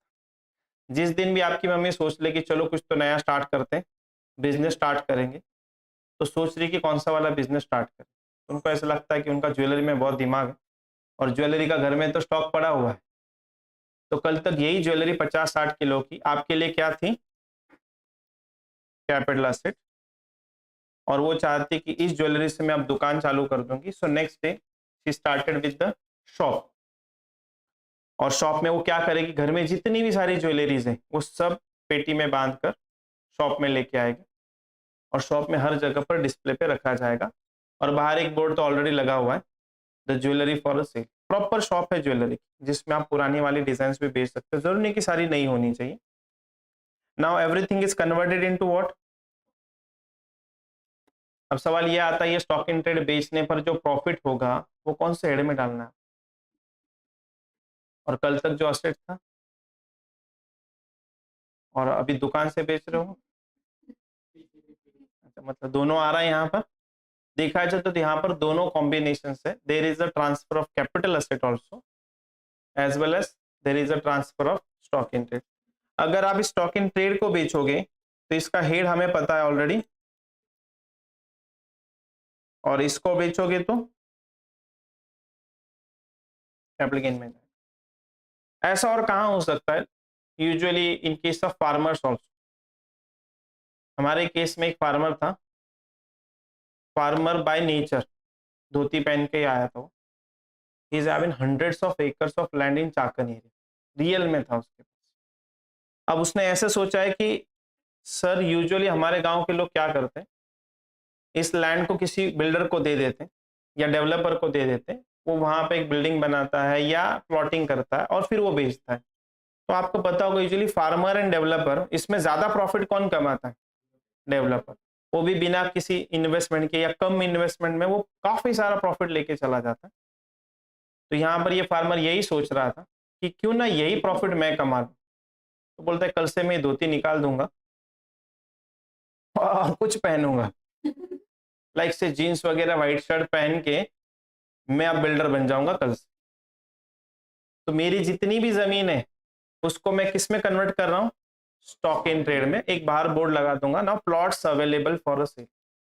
तो क्या बदला हुआ मुझे बताइए इस जमीन में, कल तक मालिक कौन था, वो धोती वाला, और आज के बाद मालिक कौन बन गया है, जीन्स वाला।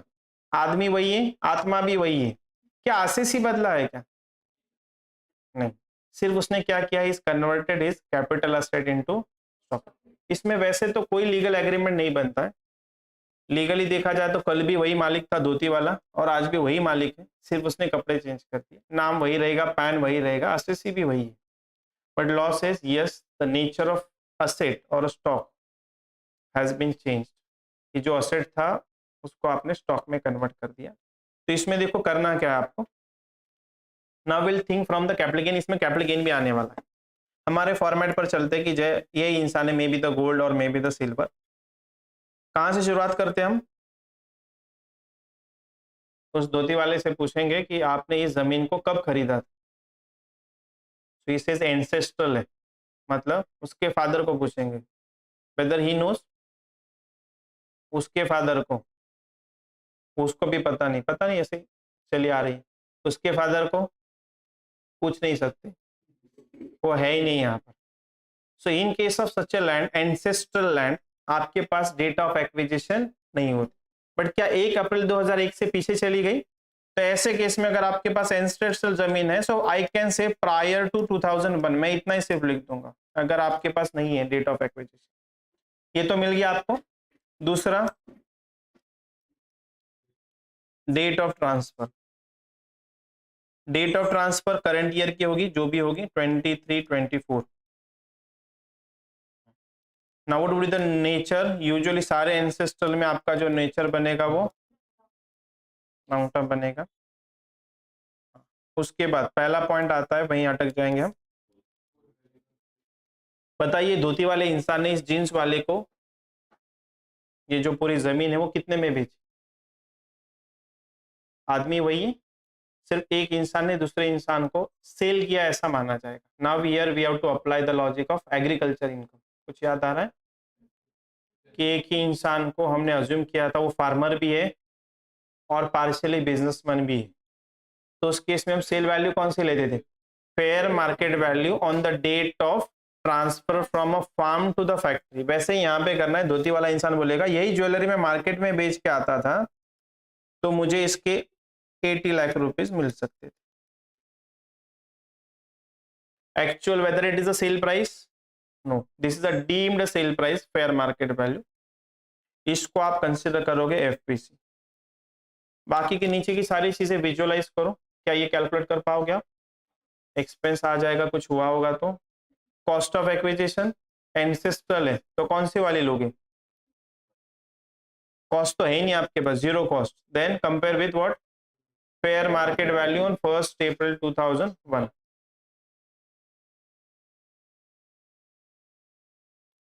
तो यहां पर 1 अप्रैल 2001 की हम वैल्यू भी लेंगे जो मे बी अराउंड 10 लाख होगी। उसको हम क्या करेंगे, इस 10 लाख को into C I for the year of transfer, जो होगा हमारा कितना है 23, 24 का।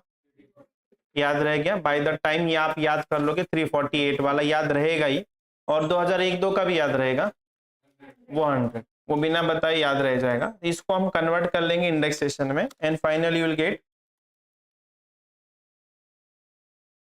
लॉन्ग टर्म कैपिटल गेन जो भी आएगा यहाँ पर कितना आ रहा है वो।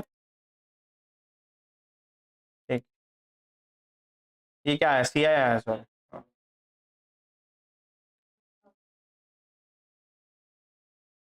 ये आपका आ गया C I, the balance would be your long term capital gain. तो ये एक स्टोरी हो गया। अच्छा, मुझे बताइए जो कन्वर्जन है यहाँ पे, date of transfer is your conversion 23, 24, ये आपको लेना है डेट ऑफ कन्वर्जन। तो वहां पे हाईलाइट कर दीजिए या नोटबुक में लिख दीजिए। एक दो तीन चीज हाईलाइट। एफ बी सी क्या होगा? Fair market value.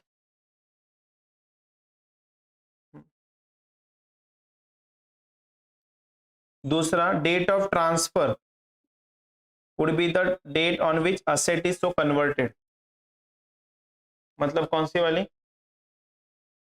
जिस दिन आपने कन्वर्ट किया वो वाली डेट। उस दिन पैसा मिला होगा क्या?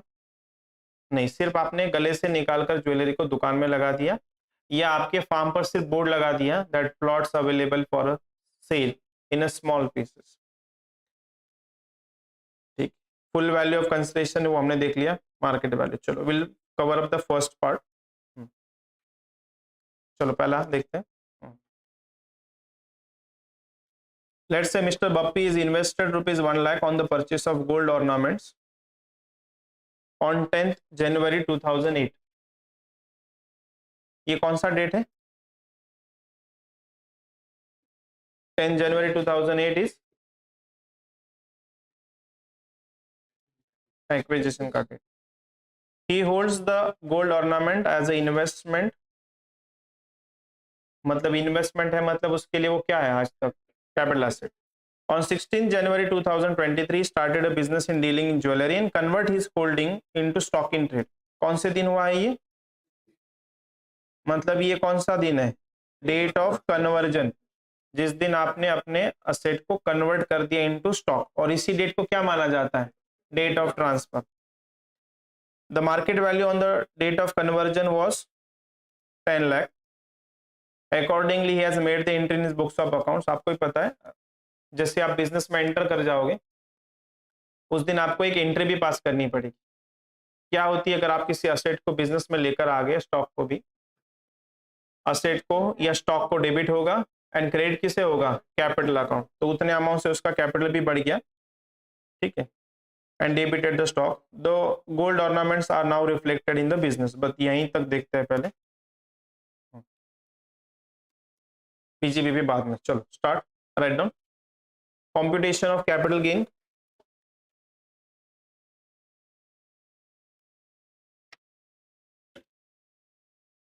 computation of capital gain of Mr. Bappi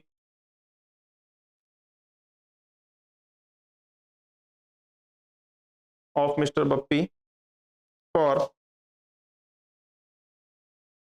वहां पे छोड़ देना आगे ब्लैंक, AYPY अभी नहीं लिखेंगे। Now particulars and one column,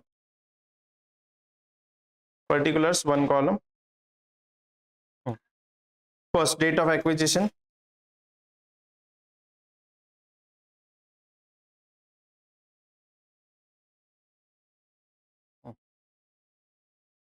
what was the date of acquisition?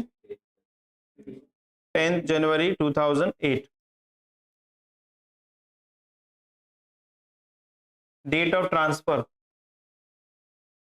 16/1/2023. Nature of asset, nature of asset is long term capital asset। फिर rupees का कॉलम आएगा।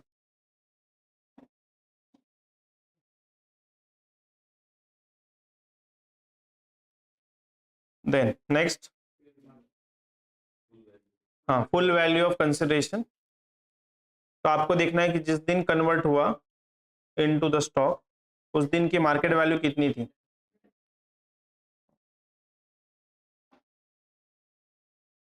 तो आपका एफवीसी रहेगा 10 लाख। उसके बाद लेस एक्सपेंस ऑन ट्रांसफर, कुछ है कन्वर्जन में? नहीं, कन्वर्जन में कोई भी एक्सपेंस नहीं हुआ है, so expenses would be 0।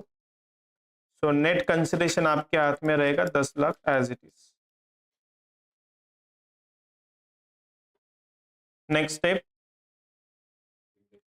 Less index cost of acquisition,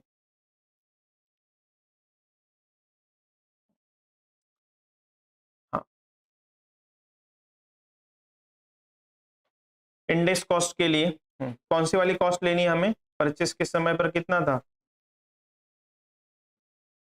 इसको इंडेक्स करते हैं, CII for the year of transfer. अभी आपने खुद देखिए कि डेट ऑफ ट्रांसफर क्या लिखा है, 16/1/2023, मतलब ये कौन सा साल है, 22-23। बताइए CII कितना है इसका, 331। तो 1 लाख को 331 मल्टीप्लाइड डिवाइडेड बाय 100 लेना है क्या, नहीं, 2007-8 का आ जाएगा। कितना आ रहा है वो, चलो, सो 1 lakh into 331 divided by 129, 2 lakh 580,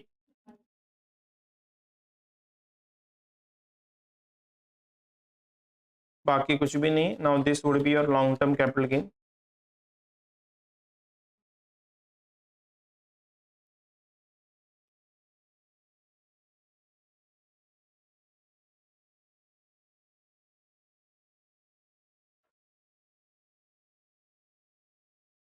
अच्छा, यहाँ पर डेट ऑफ ट्रांसफर आपने कौन सा कंसिडर किया है, 22, बराबर है, ये ईयर ऑफ ट्रांसफर है। क्या आपको सच में 22-23 में पैसा मिला है क्या, नहीं। तो यहाँ पर गवर्नमेंट ने और एक कंसेशन दिया है कि ये जो भी कैपिटल गेन आ रहा है आपका 7,43,411, ये टैक्सेबल हम तभी करेंगे जब ये एक्चुअली प्रोडक्ट सेल हो जाए। तो बताइए ornaments actually finally may be as a stock कब बेचे गए, कौन से साल में, हाँ देखो, मिस्टर बप्पी दीज और gold ornaments were sold finally in 23-24 में ये बेचा गया है। तो ऊपर फिर से आ जाओ, हेडिंग में लिखो टैक्सेबल PY 23, 24।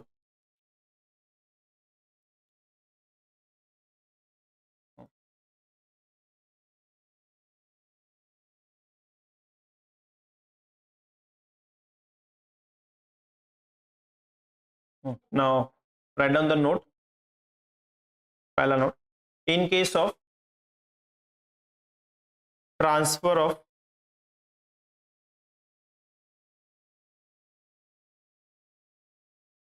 capital asset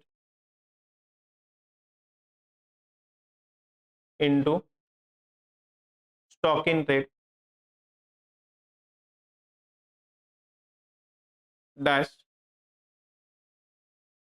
पहला point, date of transfer will be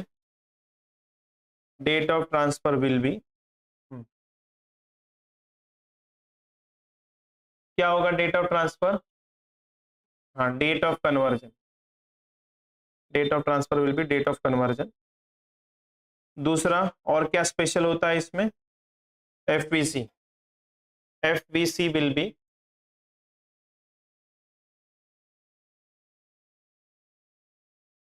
FBC कौन सी?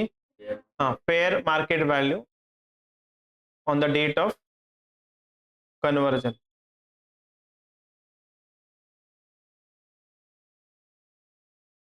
Third, capital gain is taxable, capital gain is taxable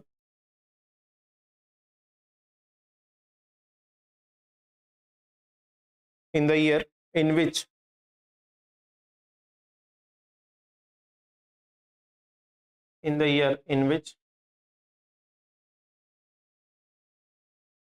stock is actually sold।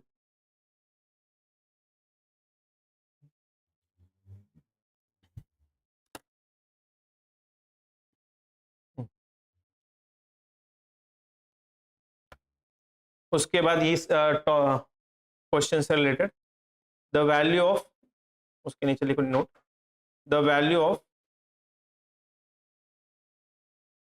Capital introduction is not relevant,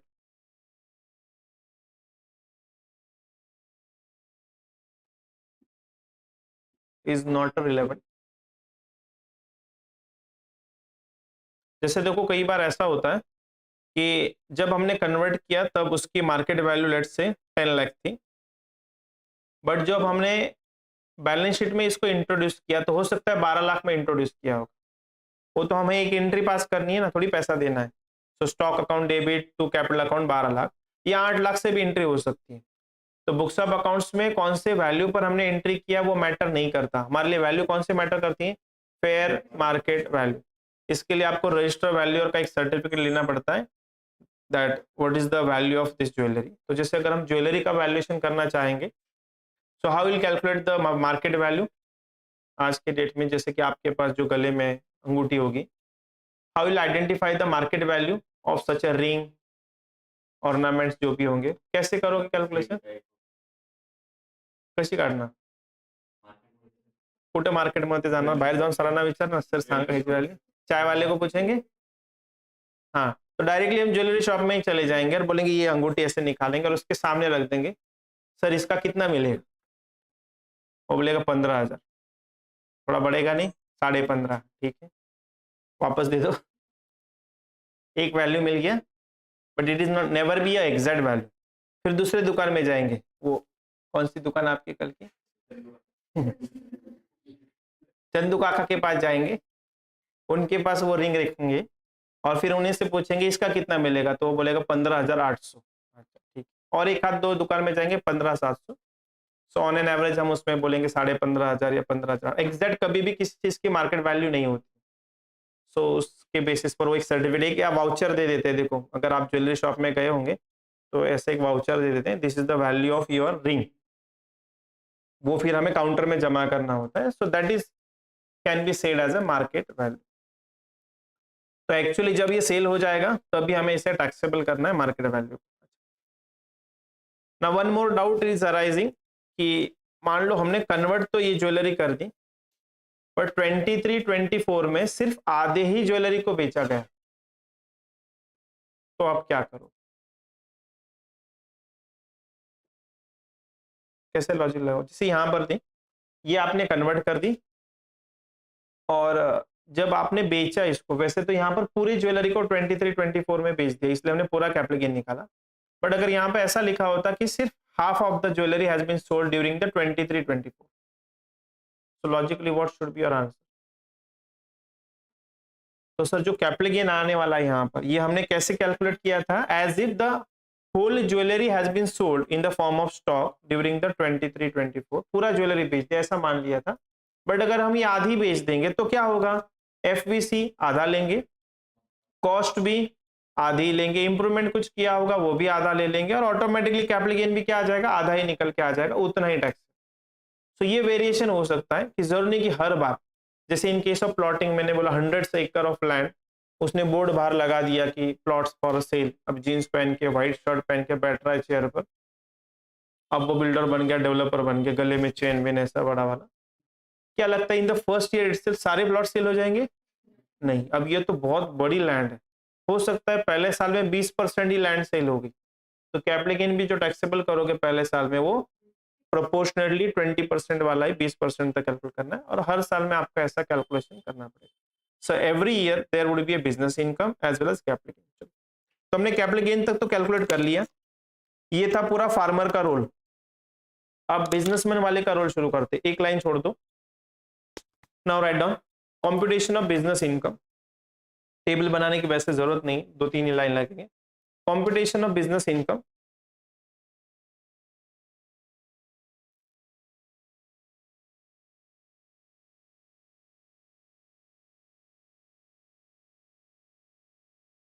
हाँ, अब हम बिजनेसमैन वाले के angle से सोचेंगे, तो बताइए बिजनेसमैन वाले के लिए सेल वैल्यू कितनी थी? यहाँ पर पूरी ज्वेलरी सेल हुई है, sale value of a stock लिखो, sale value of a stock 25 lakh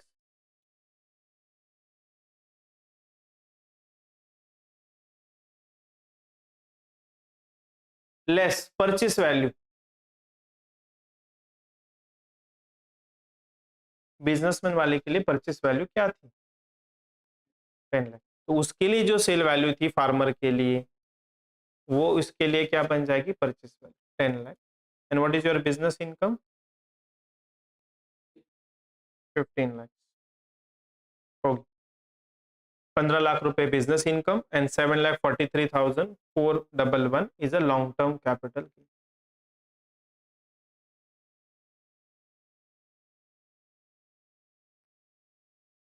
तो यहाँ पर हमने कैपिटल असेट का भी इम्पैक्ट दे दिया और बिजनेस इनकम का भी इम्पैक्ट दे दिया। यहाँ पे थोड़ा बहुत आप प्लानिंग या मैनिपुलेशन कर सकते हो कि देखो कैपिटल गेन निकल कर आएगा, ज्यादा अमाउंट है, this might be in the lakhs of rupees.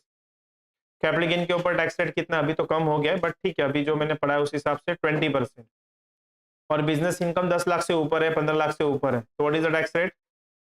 30%। तो कौन सा टैक्स बेटर है? 20। So you have to try like this that your long term capital gain would be higher in compare with the business income। वो कम से कम रहे और capital gain बढ़ता रहे, ताकि आपको कन्वर्जन डेट थोड़ी पोस्टपोन करनी पड़ेगी वैसे केस में।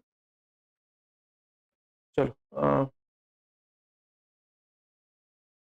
क्वेश्चन नंबर 2 चलो सॉल्व करो। ये सीए एग्जाम में आया हुआ क्वेश्चन है, मई 2011 में।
हो गया।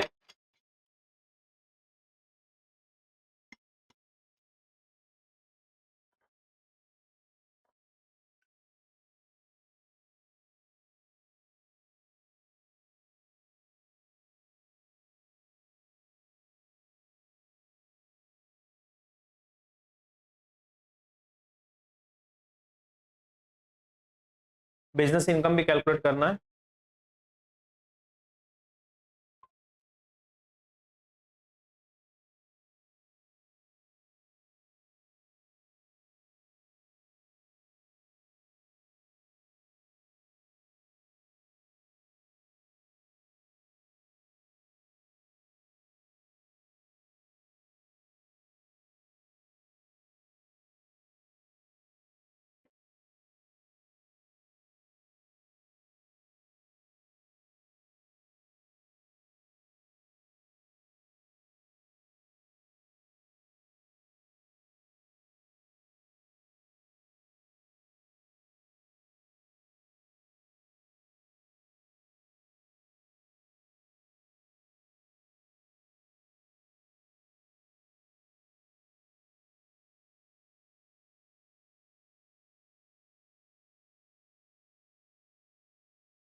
हो गया। कितना है कैपिटल गेन? 89,697, ये कैपिटल गेन आ गया। And what is business income?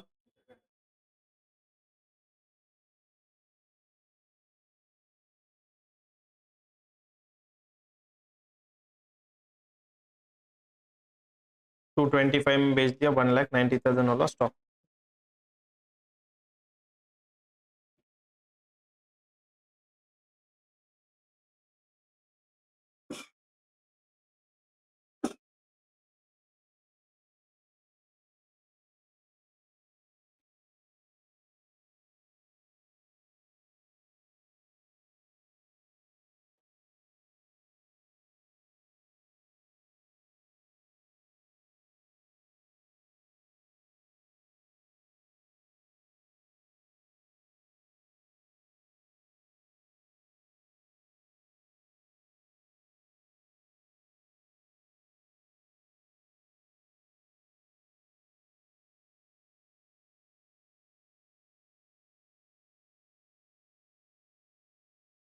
Question number 11 देखो, ये आपको होमवर्क के लिए रहेगा, लेकिन आपको सिर्फ ये देखो, ये वाला पार्ट सिर्फ इग्नोर करना, उसके लिए एक आध दो लाइन छोड़ देंगे, रेस्ट चीजें चेक कर लो।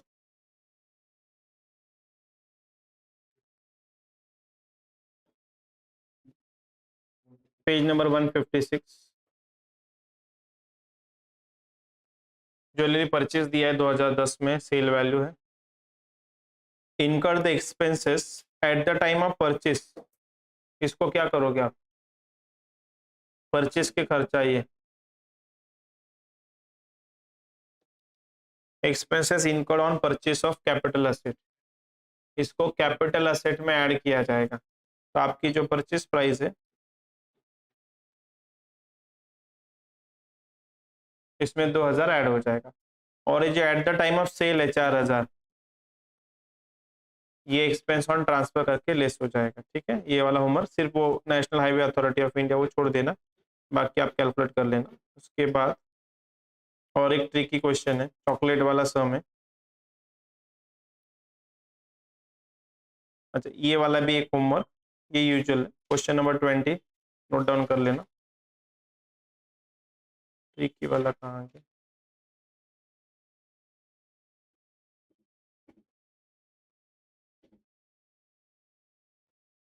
हम्म, 25 नंबर, ये थोड़ा ट्रिकी है।